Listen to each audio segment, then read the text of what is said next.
তারিখ একই কথা বারবার আমরা বলবো, তবে একটা কথা আপনারা সবাই জানেন বোধহয়, গত 19 এপ্রিল যে পশ্চিম আমাদের আসনে যে ইলেকশন হলো, ত্রিপুরার নাম আগে কেউ জানতো না, এখন প্রতিটা ক্ষেত্রেই ত্রিপুরা সবসময় উপরের দিকে থাকে।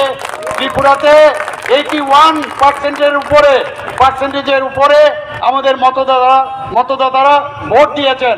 আমি আশা করব যে এটা সারা ভারতবর্ষের মধ্যে এটা হাইয়েস্ট ভোট, এবং সর্বনিম্ন কে ভোট পেয়েছে জানেন তো, বিহারে।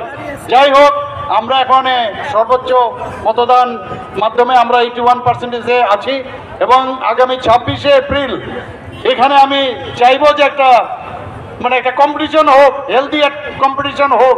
এখানেও কম তো হবে না, কিন্তু সমান হতে হবে, নতুবা বেশি হতে হবে।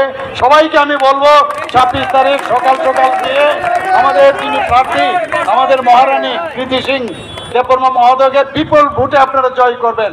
আমরা চাই আগামী দিন এমন একটা সরকার ভারতবর্ষে হোক, তৃতীয়বারের জন্য যিনি আমাদের মাননীয় প্রধানমন্ত্রী আছেন, উনি তৃতীয়বারের জন্য আবার সেই প্রধানমন্ত্রীর দায়িত্ব নেবেন। আমি নিশ্চিত যে সারা ভারতবর্ষে প্রায় যে ভোট আমরা সমস্ত প্রদেশে আমরা দেখতে পাচ্ছি, কোনো অংশে আমাদের এখানেও কম হবে না।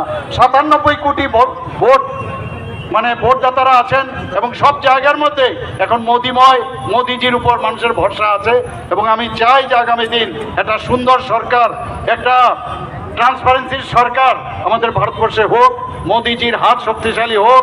মোদিজি মানে গ্যারান্টি, আর গ্যারান্টির যে সরকার আগামী দিনে ভারতবর্ষে তৃতীয়বারের জন্য মোদিজি প্রধানমন্ত্রীতে হোক।